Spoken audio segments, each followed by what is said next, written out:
Your partner says, "I'm tired. Can we talk later?" Those might seem like neutral words, maybe even kind words, because they're being honest about where they're at instead of pushing through and potentially starting a fight. But the words don't land as neutral words. They land as a personal attack, criticism, rejection. You're thinking, they don't want to be around me. I'm too much. I did something wrong. They're going to break up with me. Within seconds, you're spiraling. Your chest is tight, your throat is closing in. You can feel tears coming, or maybe rage, or maybe both at the same time. And the worst part, the part that makes this feel so ridiculous, you know that your partner just said they're tired. You can see, with the logical part of your brain that is currently struggling to exist, that this is not them rejecting you. You're aware that you're spiraling. You're watching yourself spiral, and it doesn't help. The feeling has already happened. Your body has already reacted. The story has already begun to spin. If this is you, if you've ever experienced this, felt your entire sense of self implode and your relationship crumble before your eyes, let's talk about what's happening and what to do about it. This is the Neurodivergent Love Lab. I'm Jenna Dalton, a psychologist who also happens to be ADHD. More on my own diagnosis journey in a future episode. And this is episode 7, How Rejection Sensitivity Hijacks Your Relationship, plus 4 steps to slow its roll.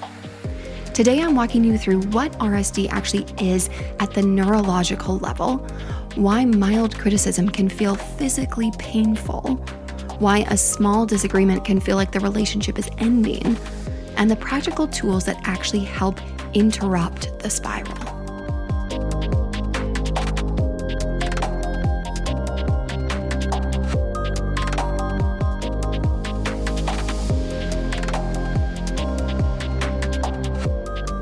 Okay, I want to validate something before we go any further. If you've ever been told you're too sensitive, or worse, you need to stop taking things so personally, let me say this clearly. Those people did not understand what was happening in your brain. They probably meant well. They were also dead wrong. Rejection Sensitive Dysphoria, or RSD, is not oversensitivity. It's not you choosing to take things personally. It's not something you can talk yourself out of with positive thinking or a sufficiently aggressive self-help podcast. It is a neurological pattern that is most often associated with ADHD brains, in which the experience of perceived rejection, whether it is real or imagined, produces an emotional response that is wildly disproportionate to whatever activated it. The word dysphoria is an important piece in that name.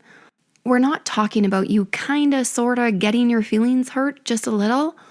We're talking about a sudden, full body, electric kind of emotionally charged pain that arrives faster than you can blink and shuts down your access to your ability to even think clearly about what's going on.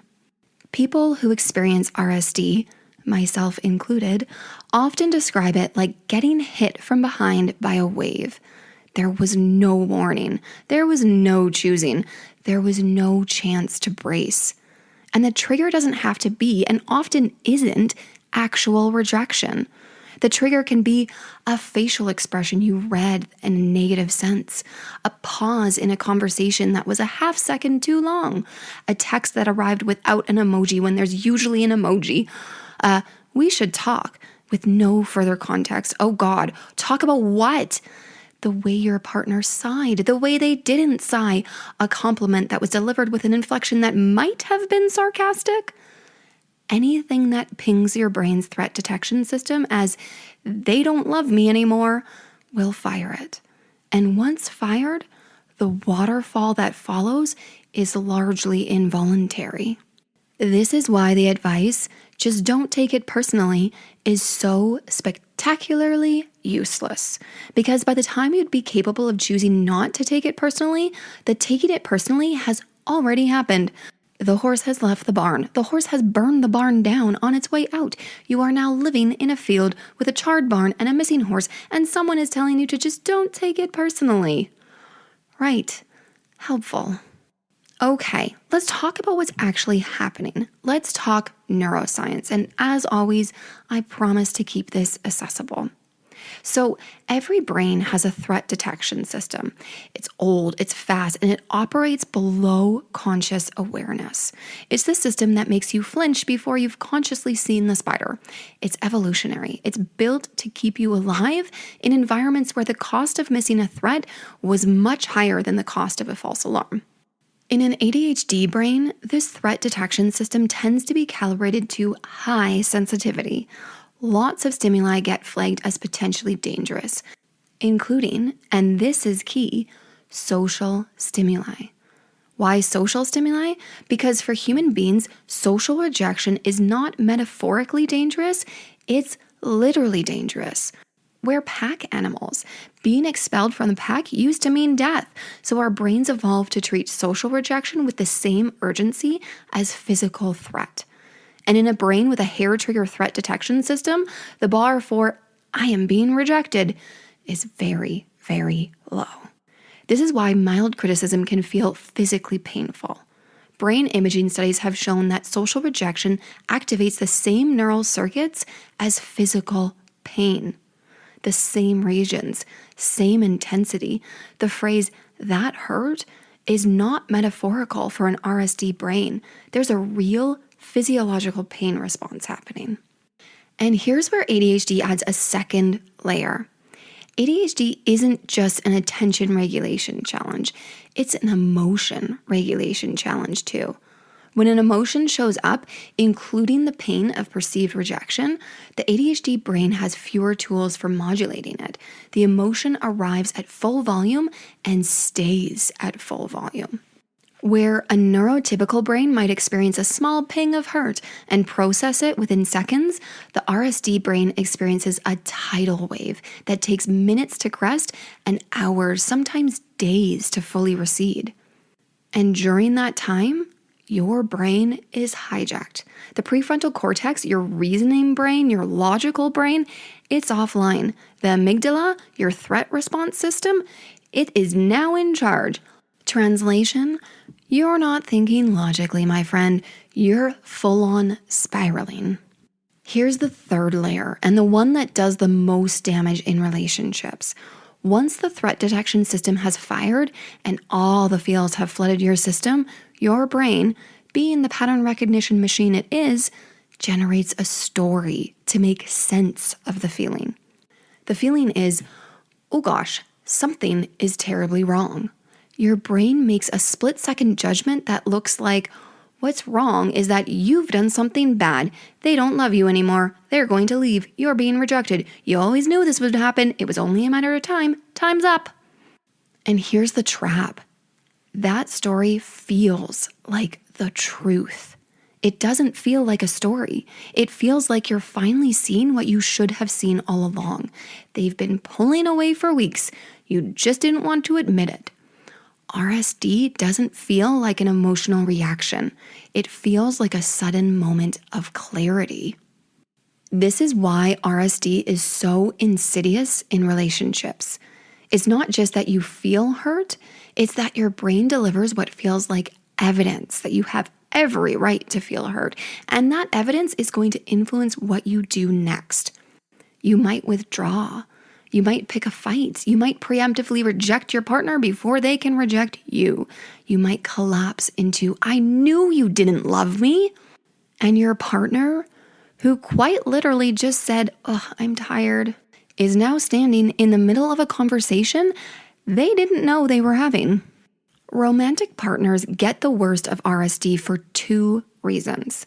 First, the stakes are higher. Your brain cares more about whether your partner is rejecting you than whether the cashier at the grocery store is. Higher stakes mean a more sensitive trigger. Second, you're around them more, which means more opportunities for ambiguous data, sighs, pauses, glances, tones, and more opportunities for the threat detection system to fire. So even if your RSD is well managed at work, well managed with friends, well managed with strangers, the relationship is where it shows up loudest. Not because there's something wrong with the relationship, because the relationship is where your brain has the most to lose. Okay, we've named it, we've explored how it shows up. Now, what do we do with it? I want to give you 4 tools. They build on each other, so do them in this order. 1, name it in the moment. The single most powerful thing you can do with RSD is to name it out loud, internally, by singing a song, whatever. Just say to yourself in one way or another, this is RSD. Even if you're not sure it is, especially if you're not sure it is, because it probably is. Why does this help? Because it activates the prefrontal cortex just slightly. Naming a thing engages a different brain network than feeling a thing. It doesn't stop the feeling, and that's not the goal. We're not trying to stop the feeling, but it creates a tiny gap between you and the wave. A millisecond of a moment before it crashes over you. This is happening to me instead of this is the truth. You might say to yourself something like, this is just RSD. The story I'm telling myself is that they don't love me. That story might be true, but it might also be the RSD spiral. I don't have to do anything right now. That's it. You're not trying to talk yourself out of it. You're just naming the experience. You can't manage something you haven't labeled. Labeling helps you get a better grasp of what you're dealing with. Not naming it would be like being put in a wrestling ring and being told that something is walking through those doors in 30 seconds and you better be ready. But what is it? What should I do? How can I plan my attack when I don't know what's coming? Do yourself a favor. Name it. 2, build a pause window. When RSD fires, your nervous system is going to want you to act now. Send the text, fight back, start listing all the reasons why you promise you will do better, shut down, run, leave them before they can leave you. These impulses come from a place of protection. Make this feeling stop. The tool here is to pause. Just don't do anything. Not forever, not in a suppressing your needs way. Just give the wave time to crest before you do anything that could affect the relationship. For most people, 20 to 30 minutes is the sweet spot. That's enough time for the initial cortisol spike to settle and for some prefrontal function to come back online. I know this feels hard. You want to act, you want to do something. And here's the thing, you will, just not in an impulsive way that could wreak havoc on your relationship. During the pause window, you're going to do something physical. Go for a walk, splash cold water on your face, run up some stairs, dance it out, lift some weights, do yoga. Move the energy through your body. RSD lives in the body. You can't think your way out of body activation. You move your way through it. After the pause, after that movement, ask yourself, do I still believe the story I believed 20 minutes ago? Often you'll find you don't, or that you believe a much milder version. That's the moment to decide what to do next, not right when the RSD hits and everything is on fire. 3, develop a reality check practice with your partner. This one requires a conversation with your partner, ideally during a non-RSD moment. The agreement is something like, when my RSD fires, my brain tells me a story about you that may not be accurate. I might believe it completely in that moment. And if I come to you and say, the story I'm telling myself is that true? What I'm asking is for you to give me a reality check, even if it seems ridiculous to you. I'm not trying to accuse you. My brain is just doing this thing automatically, and I need some reassurance to help my threat response system chill. A supportive partner, even a neurotypical partner who doesn't fully understand RSD, can meet this with kindness once they understand what you're asking for. The reality becomes, no, I didn't mean blank. I was tired. I love you. I'll be more available in an hour. That short check-in can dissolve hours of spiraling in seconds. This requires vulnerability from you and patience from your partner, which is why it's so important to have this conversation when you're regulated, not in the middle of an RSD wave. 4, reduce ambiguity by default.